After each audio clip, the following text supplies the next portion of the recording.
What was the diagnosis and what were the surgeries for? So it's called Crouzon syndrome. We didn't know about it, or my parents didn't know about it until after I was born. It's a skeletal, like the structure is all off. It's like a cranial facial disease, is what it's called. Hello, and welcome to an episode of Cosmic Chat. Today we have Shea Freeman, a wonderful performer in the Los Angeles area, and he's going to tell us what it was like having been born with a Crouzon syndrome as a child, having to have multiple surgeries, and yet his outlook has always been rather positive. So how would you describe the taste of a banana to someone who's never eaten one? I don't think it has a taste. I would say that it is mush and it tastes like nothing. You could probably find a better fruit. If this is your first fruit that you've had, I would try like a strawberry, because like a burst of flavor coming out. Banana, it's like I don't know. It's No one has bland. ever said it tastes of nothing. I don't think it tastes like anything. I think the peel tastes better. Oh, No, I'm you're a just peeler, a banana joking. peeler eater then. I'm more of a, I like plantains because they're sweeter, They you are. know. Yeah, and they're green, they're cool, but the banana itself, I've never been a fan of. Never been a fan of bananas. Were you given them as a child? Um, yeah, against my will. But like because your parents make you eat things that you don't want to eat. And I developed a lot of hot takes on food when I was younger. And I think it's a texture thing, but I do like flavor. And to me, it doesn't have what I'm looking for. Like even in a shake, if I do like a strawberry smoothie, I work out and I try to be healthy, and I'll every now and again I'll get a banana and cut it up, and I'm hating it while I'm doing it, and I'll just put it in there, and it just, I don't know, it makes it mushier and thicker. I'm just not a fan. I don't People who like them, that's good for them, but you're not going to see me eating one. So what was the push in the family? Did you have a banana fan? Well, my mom, like, she would just be really like, okay, if you don't want to eat it, you don't have to eat it. My dad eats everything, and he was always, you have to eat this, you have to eat this. My stepmother was, I mean, she took like a lot of cooking classes. I don't wouldn't call her a chef, but she was a very good cook. So every time we would eat, we would have to like try something different, and that's when they would force me to like eat something I didn't want. And usually I was very vocal about it. My mom would be okay with it, but like my dad was like, no, you guys eat junk, eat crap over at your mom's house like 10 days in a row, and I only get you for 3 days. So you're going to eat something healthy, and then you can That go was back to eating considered a chicken healthy nuggets. food. Yeah. I'm not a Um, health. I'm healthier now. I'd so say. when did you have your first existential life crisis as a kid? As a kid, um, ooh, I mean, I've had a few. I would say the one that, You're I the mean, first because one. I'm interested in the first one. I saw the movie Armageddon. This is the one that always pops out at me. So I saw the movie. My uncle took me to see it when it came out. I think it was like 98. So I was maybe 9 years old. And it was the first time that I realized that we could die by asteroids hitting, because I thought it was fake. And then my uncle was like, no, this is a very real thing. This could happen. Like there's asteroids like flying around the earth. And at any second, it could just go off course and then dive right into, it's like that's what killed the dinosaurs. And that was that moment where I was like, at any moment, we could just die. So, like, what is the point of all of this? And you Yeah, took no, it in. So with that perception, how did you translate that in your mindset?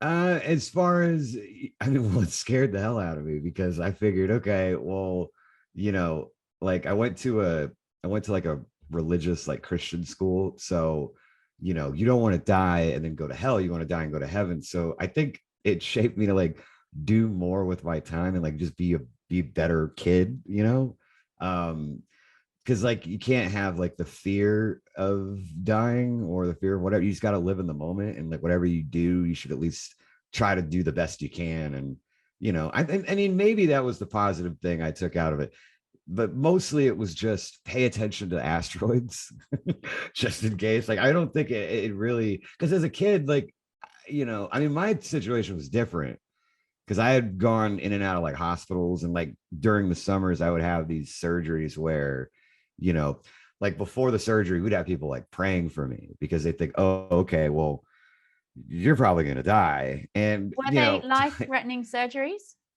some of the procedures, if done, in the wrong hands, or say if there was a mistake or whatever, yeah, it could have been, or it could have altered just my cognitive abilities, because a lot of it was in my skull, and having to be very delicate.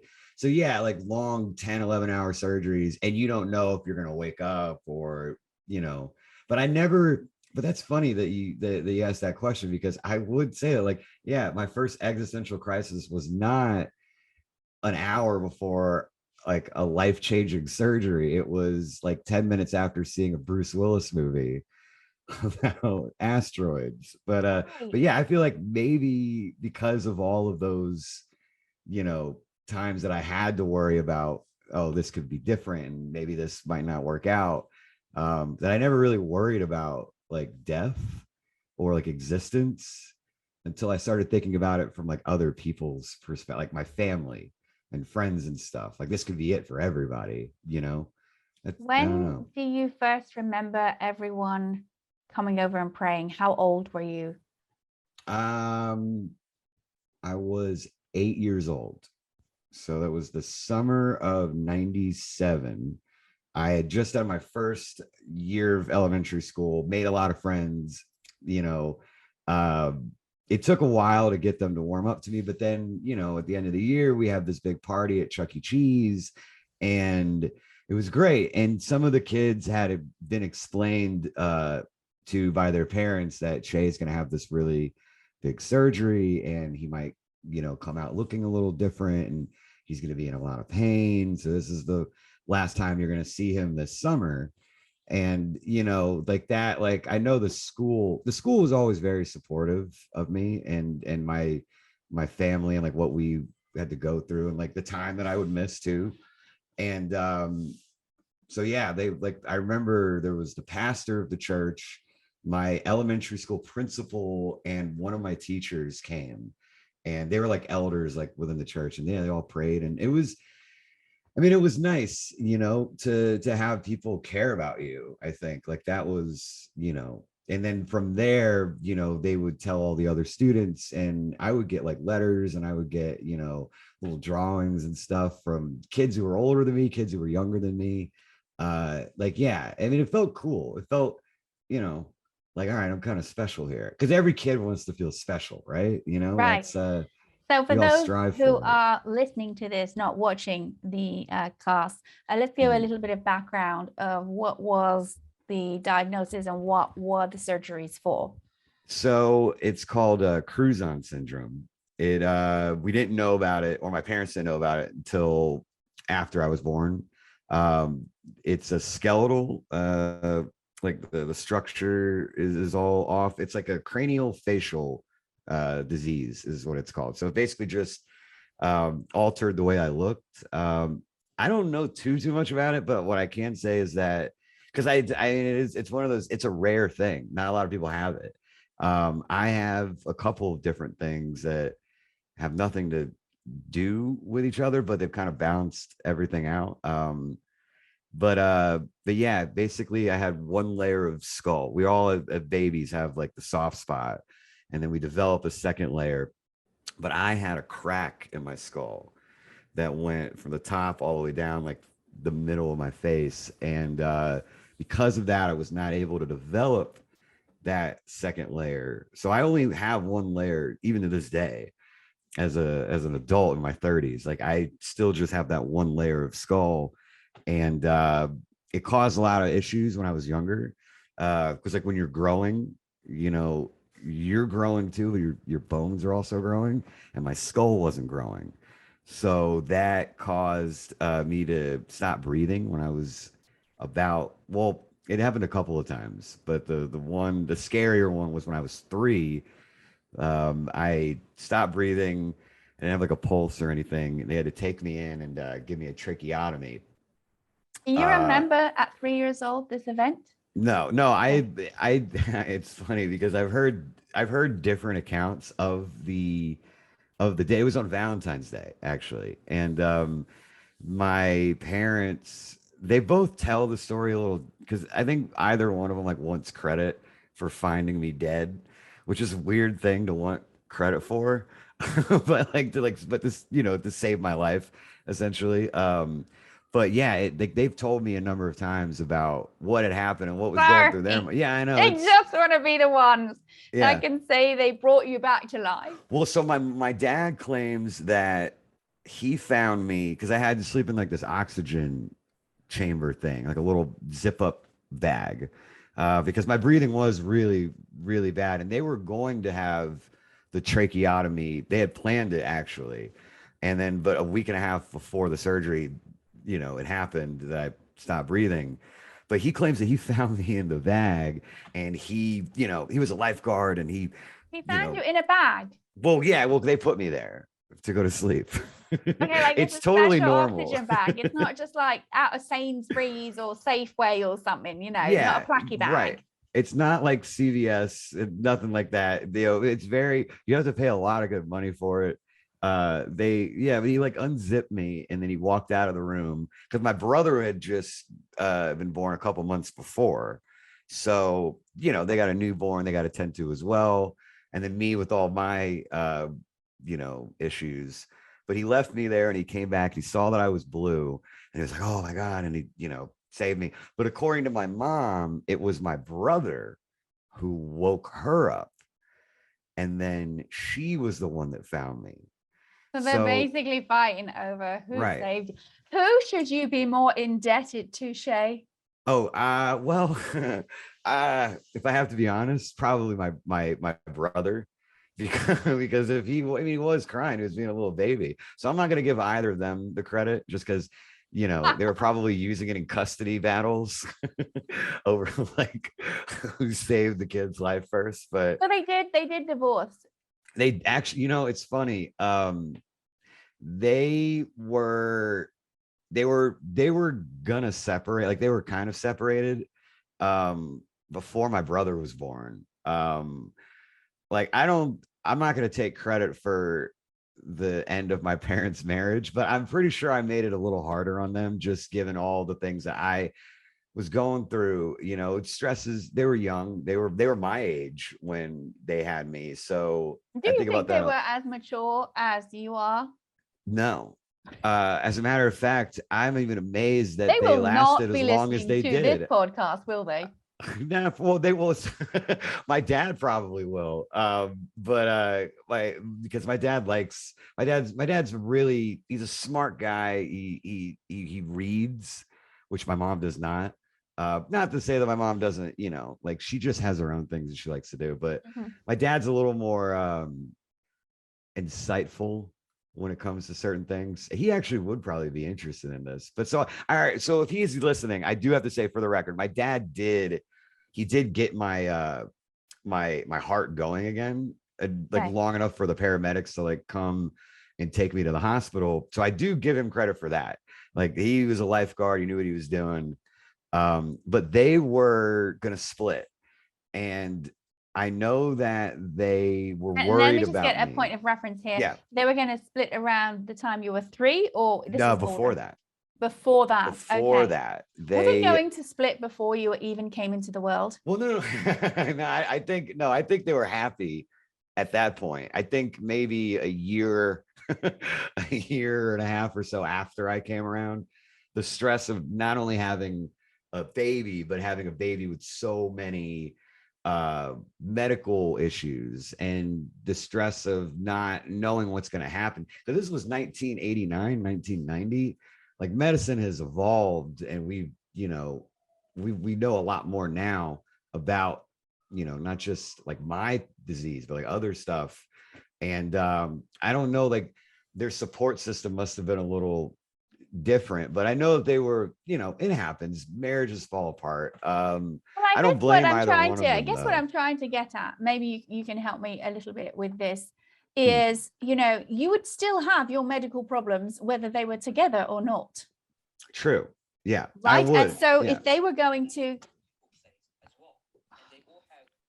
Uh-oh. so sorry, it's It's okay. Mercury in retrograde. It's killing all my over head. the place. So let me just go. So the idea being that they were happy, had a baby, there were problems, then it became too stressful. You're still going to have those problems, whether they're together or not. And then they decided to have another one. Was this to fix it? Oh, so it's funny you bring that up because my mom did want a couple of kids. Like they both come from really big families, and I know that they wanted multiple kids. They weren't sure about if what happened to me would happen to the next kid, because we don't know where this came from. So was kind of a roll of a dice, but there was a lot of talk. They were really worried that, I wouldn't make it past a certain year. And I actually, this is funny. I So they found this needed out a myself. backup. They needed a backup baby. And this is true. On Valentine's Day, 1991, they were basically done with each other. But my mom was like, hey, let's have another kid in case this one goes, we'll have this other one. Valentine's Day in 1991, they conceived my brother, and he's born in November. A month later, my mom asked for a divorce. And then on Valentine's Day in 1992, a year after this decision to have a backup baby, I almost die. So it's like So they were Valentine's right Day, in a you way. have a very different perception of you just I trying to do. get through it alive. Yeah, I think every day we try to get through it alive. I'm actually flying on Valentine's Day this year, the 30th anniversary of my death, quote unquote. I don't know if that's a great idea, but I'm sorry, are you flying for a party to celebrate the 30th and doing something yes. risky as a result? Yes, we were celebrating the anniversary of my not death day. And just all skydiving out of a plane. Yes. Yeah, no one's gonna wear their seatbelts on the plane. Forget seatbelts. No one's wearing a mask. No one's wearing a mask. Yeah, exactly. We're just gonna be breathing into each other's faces the whole Sir, flight. I don't care if your seatbelt is on. It's the mask that I'm It's bothered the mask about. I think is more important now. Yeah. No, but it is weird. Every Valentine's Day, I always say the same thing, like where, if it wasn't for, I just think it's interesting because as like a writer, somebody who I do fancy myself a writer, but I like this idea that both of my parents were like falling out of love with each other, and they had to kind of band together on the day of love, right? Like to save the kid that they love. It's like when somebody breaks up or somebody gets divorced or whatever, like if you were in love with that person, that love was real, and that love wasn't fake. Like that love created me, it created my brother. But when you fall out of love, like where does that love go? And for them, I think it went into me and my brother. Like both my parents, I mean, they've been divorced since, as long as I can remember. I have step parents who have been in my life like much longer. Like I don't even know what my parents were like together. My brother, they got divorced when my brother was like 9 months old. Like that's when it got finalized. So But this is what we call nowadays the starter marriage. Yeah. Well, right. This is a relationship that can occur in the 20s. Mm-hmm. And the ideology of growing up, you said, a Christian mindset, lots of children, you find someone, you've got to maturity, then, okay, I guess this is what we do. There's not the training of going inside and actually listening to the soul or where one's going. There's more people doing that, but it's not uncommon around 30, 31, 32, from 28 to 32 is where that start a marriage or that relationship out of college or around that time that is long term, as in a couple of years or more, right? Then realize it's not the right person for them. Yeah, that's it. And that Yeah. it's not about trying to make it work. It's not about working. Oh, if we make it work. No, there's another element to it. Now, yourself, as you grew up, it sounds very nurtured. Oh yeah, With, absolutely. and so would you say that would be a big element as to why you are able to be up in front of people speaking a lot? 100%. I think I've always said you're only as good as the people you surround yourself with, right? Like, and I mean, one of the reasons why I think I have the personality that I do, or like, even as a kid was, yeah, I had a lot of people who were in my corner and supported me. I remember my first day at school, the school that I spent 12 years of my life at.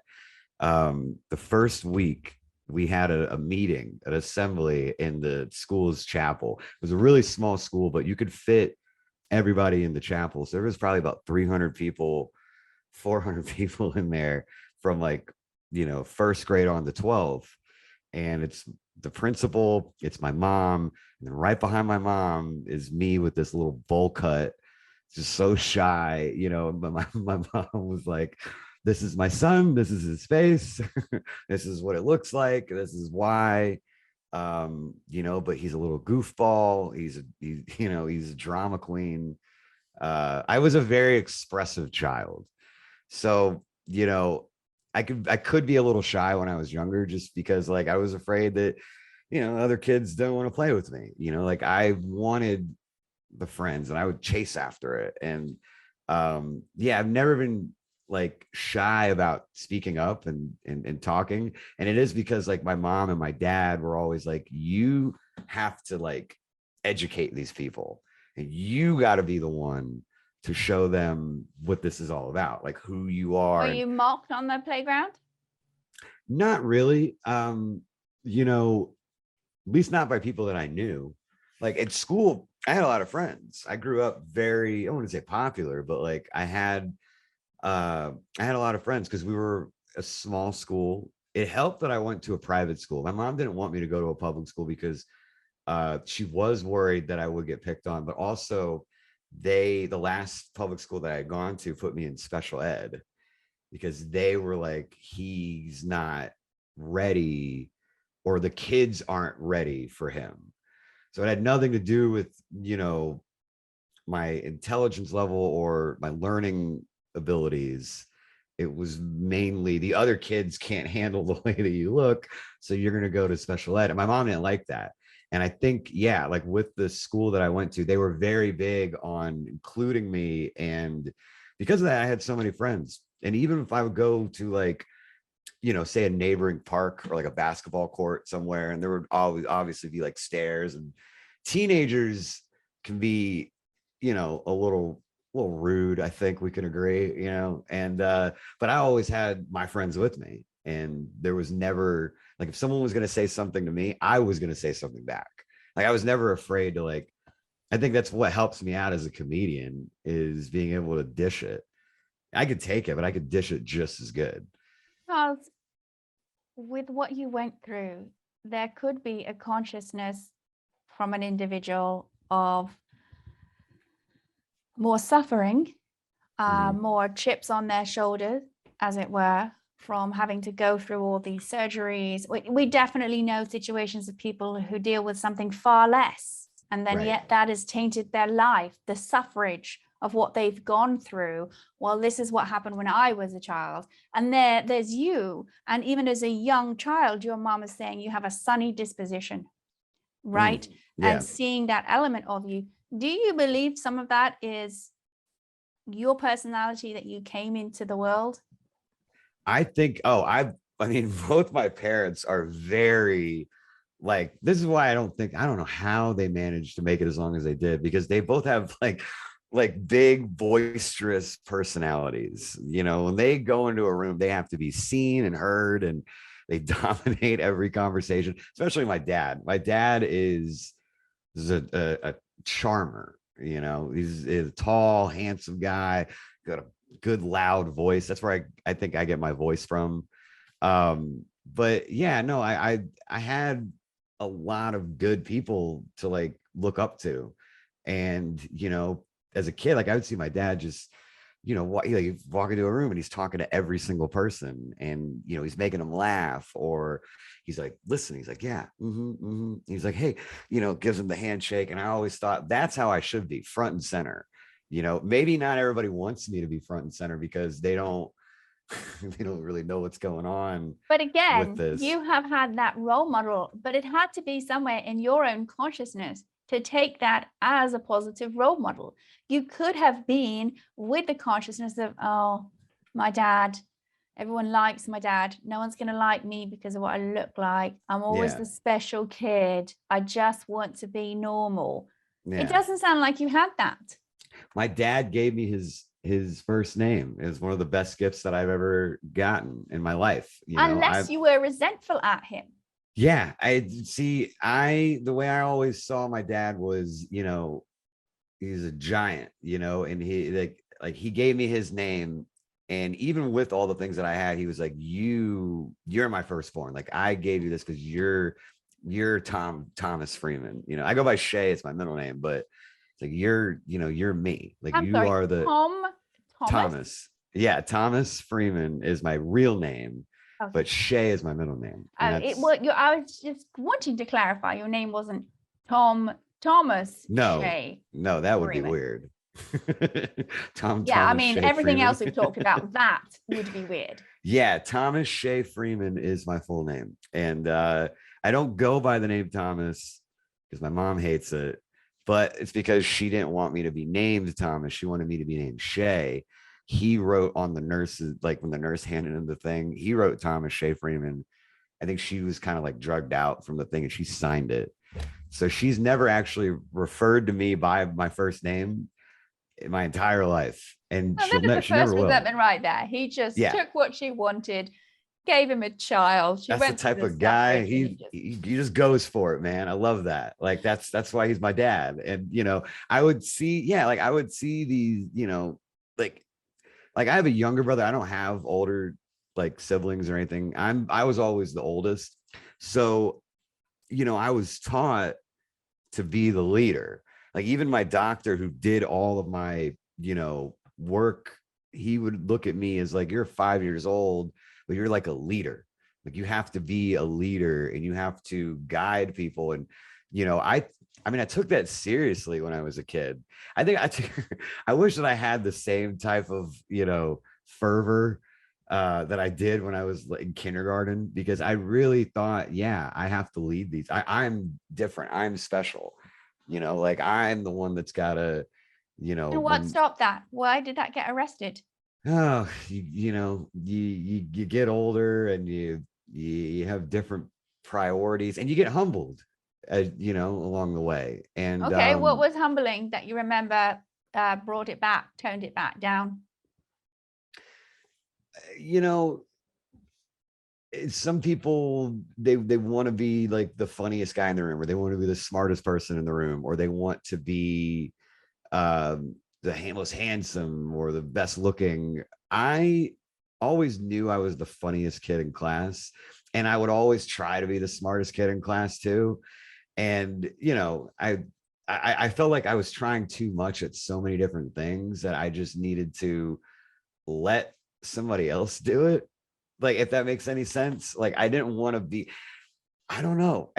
Part of me was like, maybe if I just slow down a little bit and don't take everything as serious, people will like that more. So there was which some was dumb. pressure. There was some pressure there that was pretty much in your soul of who you were, not honest for you to continue in that same role. Well, I would like to think that one of my best strengths is like team leading, because I'm very motivating.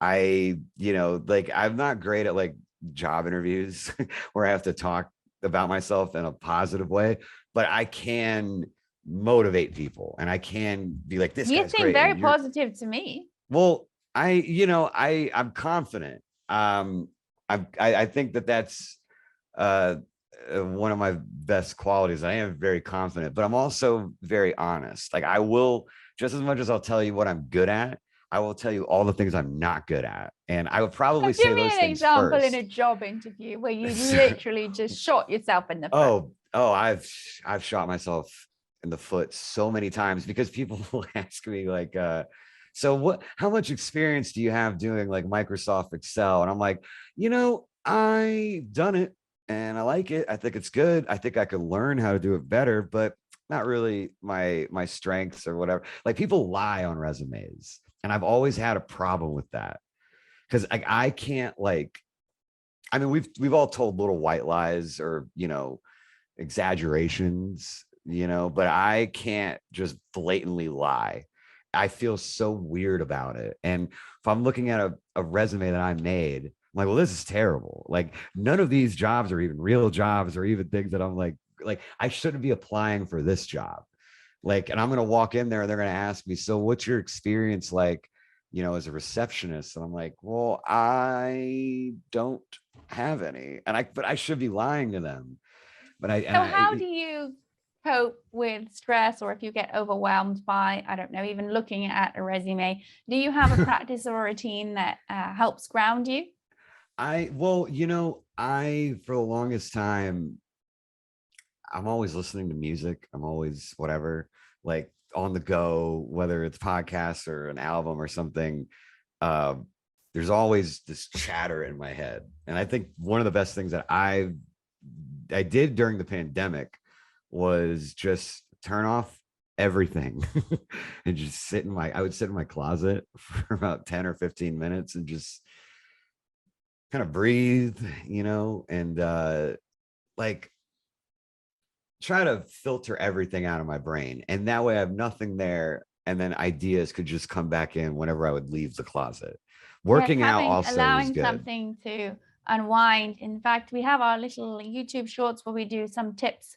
And we did one the other day about, on average, people spend 2 hours a day on social media. And if there were 15 minutes taken off twice a day, it would reduce anxiety, it would reduce stress, depression, and that's all that it would take. And if you're curious about what the meditation practices we primarily teach in our outreach programs, you'll see a badly placed image behind me of Vedic meditation stories. It's available through Amazon. If you have unlimited Prime right now, it is at a reduced rate, and any of the proceeds go to the nonprofit. And if you're curious about the nonprofit, thank you. Yeah. If you're curious about the nonprofit and what we're doing, which is attempting to go into underrepresented groups in the wellness for those who are of lower income and teach them a sustainable meditation practice with teachers that have over 6,500 hours of training, that they learn a self-sufficient course, which is designed for busy people with even busier minds and helps the body get 2 to 5 times more deep rest in 20 minutes than the so-called 8-hour sleep. That can be found at awaremeditation.com. If you're curious and want to know a few more tips on what we have, please like and subscribe. We really greatly appreciate that. It gets acknowledged. Please watch videos all the way through. We'd love that too. And do you have any parting comment that you might have whispered in your ear to yourself when you were younger? Like if I, as an adult right now, were to whisper something into my younger self's ear, is that what you're saying? Mm-hmm. Well, really the only thing I would tell him is like, hey, don't give up, man. Like you're gonna be something really, really good down the road, and keep creating. Don't listen to people. Don't listen to yourself when you beat yourself up, because I think that's the one thing I do the most is sometimes I'll take myself out of something. I don't think I'm that good. And, to one of your earlier questions, maybe that's probably why I stopped leading, because I didn't think like, oh, there are other people who are better than me. And, what I would tell this kid is like, no, you're going to lead. You are going to be something special. You just can't lose sight of that. Don't ever stop dreaming. Don't ever stop dreaming. Don't ever stop dreaming. Well, with that, we can dream that we get so many more people following after listening to your Cosmic Chat. If you want to know more about them, there's details down in the description box. And with that, I want to say thank you so much for being a wonderful guest and being open. And if you guys want to have Shea back and we can find some more stories about Howie just doesn't know any computer programs I don't. I don't have a PC. None of this is mine. I just broke into some person's And those apartment. of you who aren't watching, it's splendiferous pink gaming chair he is spotting with wonderful white and a lovely pink sofa. There's a cow here too. With that, we'll say thank you so much, and we'll all see you Paula. soon on the next episode.